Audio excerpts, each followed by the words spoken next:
The Pullman strike of May 1894 brought the most powerful industrial empire in America to its knees and paralyzed an entire nation. This is the story of how a single company town became the epicenter of the largest labor uprising in American history. George Mortimer Pullman had built what he called a paradise for workers. By 1890, his Pullman Palace Car Company operated over 2,000 luxury railroad cars across 160,000 miles of track, employing more than 12,000 people. But this industrial empire was built on a foundation that would crumble under the weight of its own contradictions. The town of Pullman, Illinois, stood as a monument to corporate paternalism. When groundbreaking began on April 24, 1880, Pullman envisioned a model company town that would house his workers in brick homes with running water, gas lighting, and manicured lawns. By January 1, 1881, the first residents moved into what Pullman publicized as a utopia filled with contented, well-paid workers. But beneath the aesthetic veneer lay a more troubling reality. Workers lived under a 32-page lease with strict restrictions. They needed permission to plant flowers, couldn't sit on their front porches, and had to follow a dress code when leaving their homes. The only alcohol available in town was sold exclusively to hotel guests. One observer would later describe the arrangement as benevolent, well-wishing feudalism, concluding that Pullman is un-American. The economic stranglehold was even more severe than the social restrictions. While Pullman purchased water from the city at 8 cents per 1,000 gallons, he resold it to workers at a 500% markup. Gas that cost 75 cents per 1,000 feet in neighboring Hyde Park was sold for $2.25 in Pullman. The rents, which Pullman expected to generate a 6% return on investment, never exceeded 4.5%, yet he refused to lower them proportionally. Workers found themselves trapped in what one laborer described as a system where we are born in a Pullman house, fed from the Pullman shops, taught in the Pullman school, catechized in the Pullman church, and when we die, we shall go to the Pullman hell. Another worker called conditions slavery, worse than that of Negroes of the South. The breaking point came with the Panic of 1893. As the nation plunged into economic depression, Pullman faced a choice between protecting his shareholders or his workers. He chose the shareholders. While maintaining the usual 8% dividends to investors, the company slashed its workforce from 5,500 to 3,300 employees and cut wages by an average of 25%. Some workers saw their pay reduced by as much as 50%, but the rents remained unchanged. The mathematics of survival became impossible. A workman might earn $9.07 in a 2-week period, only to have $9 in rent deducted directly from his paycheck, leaving him with 7 cents to feed his family. One worker would later testify that he had seen men with families of 8 or 9 children crying because they got only 3 or 4 cents after paying their rent. Among these desperate workers was Jenny Curtis, a seamstress and president of ARU Local 269. When her father died after a 3-month illness, he owed the company $60 in back rent. The company demanded that Jenny pay this debt from her meager earnings at a rate of $3 per pay period. As the most experienced seamstresses could only earn 80 cents per day, and many averaged just 40 to 50 cents, this was nearly impossible. When she fell behind on payments, company clerks insulted her and threatened to bar her from the company bank. The women workers had been cut twice in 1 week during November 1893, then again in January. Curtis testified that while experienced seamstresses once earned $1.50 to $2.25 per day before the recession, they now struggled to make 80 cents on a good day. The contrast between their poverty and Pullman's wealth became increasingly unbearable. On May 11, 1894, Nearly 4,000 Pullman factory employees had reached their breaking point. They launched a wildcat strike that would grow into something far beyond anything George Pullman could have imagined. The workers' demands were simple: restore wage cuts to pre-depression levels and reduce rents proportionally. Pullman's response was swift and uncompromising. He refused to negotiate, declaring that rents and wages were separate matters entirely. The renting of the dwellings and the employment of workmen at Pullman are in no way tied together, he insisted, despite the obvious contradiction of this claim. Enter Eugene Victor Debs, a man whose name would become synonymous with American labor organizing. In 1893, Debs had founded the American Railway Union, the country's first industrial union that welcomed all railroad workers regardless of their specific craft. Unlike the craft-based brotherhood unions that divided workers by specialty, and differing from the Knights of Labor, which had faltered after the Haymarket affair, the ARU sought to unite railroad workers under one powerful organization. This approach directly challenged the philosophy of Samuel Gompers and the American Federation of Labor, which preferred organizing workers by individual crafts rather than by entire industries. The ARU had already proven its effectiveness just months earlier. In April 1894,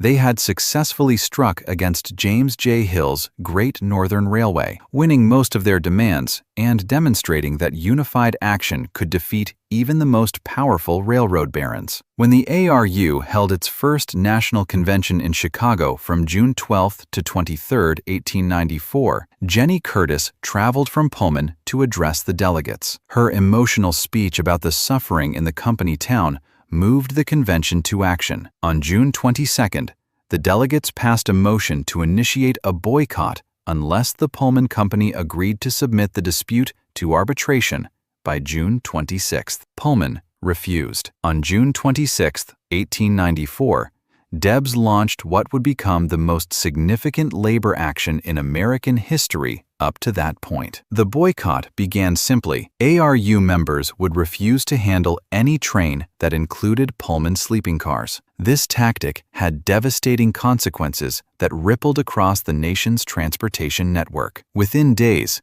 125,000 railroad workers on 29 railroads had joined the boycott. The rail network west of Chicago ground to a halt. Mail delivery stopped. Freight shipments ceased. Passenger service collapsed. In some areas, as many as 250,000 workers eventually joined the cause, creating a transportation crisis that paralyzed 27 states. The railroad companies had never faced anything like this unified resistance. They coordinated their response through the General Managers Association, which had been formed in 1886 and included 24 lines connected to Chicago. But their usual tactics of hiring strikebreakers and playing workers against each other proved ineffective against the scale of the boycott. Notably, Samuel Gompers and the American Federation of Labor refused to support the ARU's sympathy strike, reflecting the deep philosophical divisions between craft and industrial unionism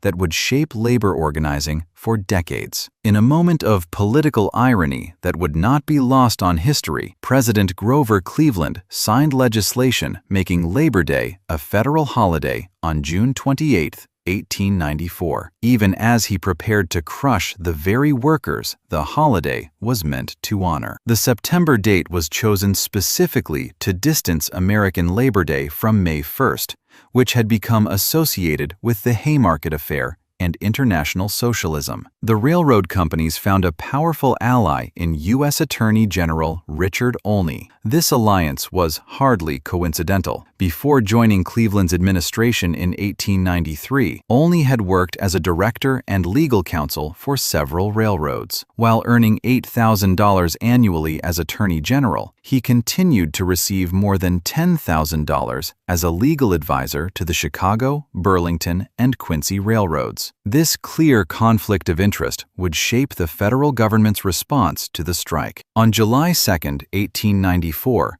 Olney obtained a federal injunction against the strike from the district court in Chicago. For the first time in American history, The Sherman Antitrust Act, originally designed to break up corporate monopolies, was used against a labor union. The injunction declared the boycott illegal and ordered its immediate cessation. Debs and the ARU leadership faced an impossible choice. They could abandon their fellow workers and submit to corporate power, or they could defy a federal court order. They chose defiance. Cleveland's response was swift and unprecedented. On July 3rd, he ordered federal troops to Chicago, claiming the strike interfered with mail delivery and interstate commerce. This marked the first time a president had used federal military force to break a strike without a request from state officials. Illinois Governor John Peter Altgeld was incensed. He had already deployed state militia to maintain order and saw no need for federal intervention. Altgeld correctly recognized that Cleveland was putting the federal government at the service of employers against workers. The governor's protests fell on deaf ears. On July 4th, 1894, as America celebrated Independence Day, 1,000 federal troops set up camp around the Chicago post office and across the city, including at Pullman headquarters. The commanding general, Nelson A. Miles, made his headquarters in the Pullman building itself, sending an unmistakable message about which side the federal government supported. Eugene Debs tried to maintain the peaceful nature of the protest. Strong men and broad minds only can resist the plutocracy and arrogant monopoly, he urged supporters. Do not be frightened at troops, injunctions, or a subsidized press. Quit and remain firm. Commit no violence. But the arrival of federal troops had the opposite effect of what Cleveland intended. Rather than restoring order, the military presence inflamed tensions and led to increased violence. On July 5th and 6th, mobs destroyed more than $340,000 worth of railroad property. Unqualified and hastily deputized federal marshals contributed to the chaos rather than controlling it. The worst violence occurred on July 7th, when National Guardsmen, after being assaulted by crowds, fired into a mob. The death toll from this single incident remains disputed, with reports ranging from 4 to 30 people killed and many others wounded. Across Chicago, 13 people died and 53 were seriously wounded during the strike. By the time the violence ended, 34 people had lost their lives. On July 11th, 1894, federal authorities arrested Eugene Debs and 3 other executive board members of the ARU for violating the federal injunction. With their leadership imprisoned, the union's ability to coordinate resistance crumbled. Debs would be defended by the famous attorney Clarence Darrow, marking one of Darrow's first major labor cases and beginning a career-long commitment to defending workers' rights. The nationwide railroad boycott, which had lasted from May 11th to July 20th, 1894, officially ended on August 2nd when the ARU called off the strike. On the same day, the Pullman Company partially reopened its factory, but the victory was hollow for both sides. The government's use of federal troops and injunctions had succeeded in breaking the strike, but at enormous cost. The precedent of using military force against workers would poison labor relations for decades. The use of the Sherman Antitrust Act against unions rather than corporations revealed the law's true purpose in the eyes of many working Americans. For the workers, defeat brought harsh consequences. Many ARU members found themselves blacklisted from railroad employment. Eugene Debs was sentenced to 6 months in prison for contempt of court, a sentence upheld by the U.S. Supreme Court in the landmark case In re Debs in 1895. With Clarence Darrow's passionate but unsuccessful defense becoming a cornerstone of labor law history. But Debs's imprisonment would have profound consequences for American politics. During his incarceration, he embraced socialism, reading works by Marx and other revolutionary thinkers. Upon his release, he would run for president of the United States 5 times on the Socialist Party ticket between 1900 and 1920. Winning millions of votes and bringing socialist ideas into mainstream American political discourse. Cleveland's administration, recognizing the political damage from the strike, appointed a national commission to study its causes. The commission's report delivered a scathing indictment of George Pullman's paternalism, describing the operations of his company town as un-American. The report condemned Pullman for refusing to negotiate and for creating the economic hardships that led to the strike. The commission noted that while visitors admired the aesthetic features of the town, these have little money value to employees, especially when they lack bread. The report's conclusion was damning. Pullman's system of corporate control was fundamentally incompatible with American democratic values. But perhaps the most telling judgment came from the workers themselves. As one put it, Pullman, both the man and the town, is an ulcer on the body politic. George Pullman never fully recovered from the damage to his reputation. When he died of a heart attack on October 19, 1897, at age 66, he was so hated by his former employees that his family feared his body would be stolen and held for ransom. They took extraordinary precautions, burying him in a room-sized block of concrete reinforced with railroad ties. The elaborate burial preparations prompted Ambrose Bierce to reportedly observe that it is clear the family in their bereavement was making sure this son of a bitch wasn't going to get up and come back. A pit the size of an average room was dug, with walls of reinforced concrete 18 inches thick. The lead-lined mahogany casket was covered with tar paper and asphalt, embedded in concrete, and topped with steel rails bolted together and covered with another layer of concrete. It took 2 days to complete. In 1898, the Illinois Supreme Court forced the Pullman Company to divest its ownership of the town, which was then annexed to Chicago. The era of the company town as a model for corporate paternalism effectively ended with this decision. The strike's legacy extended far beyond its immediate aftermath. Although it failed in its immediate goals, it catalyzed fundamental changes in American labor relations. Workers increasingly joined unions and fought for higher wages, better working conditions, and shorter working hours. The federal government's heavy-handed response had actually strengthened workers' resolve rather than breaking it. The creation of Labor Day as a federal holiday emerged directly from the strike, as Cleveland sought to mollify labor after deploying troops against workers. The first Monday in September became a permanent reminder of both workers' struggles and government promises. The racial dynamics of the strike also had lasting consequences. Many African Americans crossed picket lines as strikebreakers, fearing that the racism expressed by some ARU members would exclude them from employment opportunities. This tension would persist in labor organizing for decades, though it would eventually be addressed by more inclusive unions like the Brotherhood of Sleeping Car Porters, organized in 1925. The legal precedents set during the strike proved equally significant. The use of federal injunctions against labor unions became a standard tool for breaking strikes, while the expansion of the Sherman Antitrust Act to cover labor organizations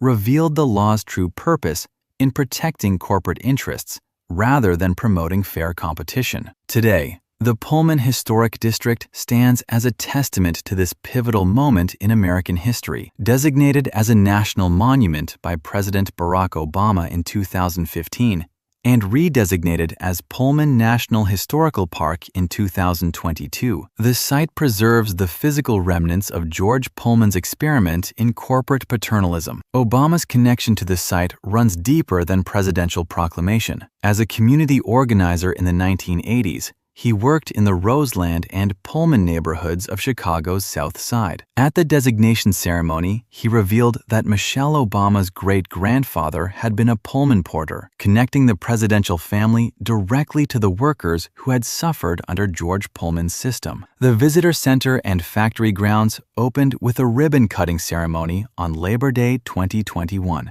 Bringing the story full circle. The holiday that emerged from the ashes of the Pullman strike now marks the celebration of a site that preserves its memory. The Pullman strike represents a watershed moment when the contradictions of American capitalism became impossible to ignore. George Pullman's vision of benevolent corporate control crashed against the reality of worker exploitation. The federal government's willingness to use military force against its own citizens for the benefit of corporate interests revealed the true balance of power in Gilded Age America. But the strike also demonstrated the power of unified worker action. For nearly 2 months, 125,000 railroad workers brought the nation's transportation system to its knees. They showed that when workers stood together across craft lines and geographic boundaries, they could challenge even the most powerful corporate interests. The legacy of May 1894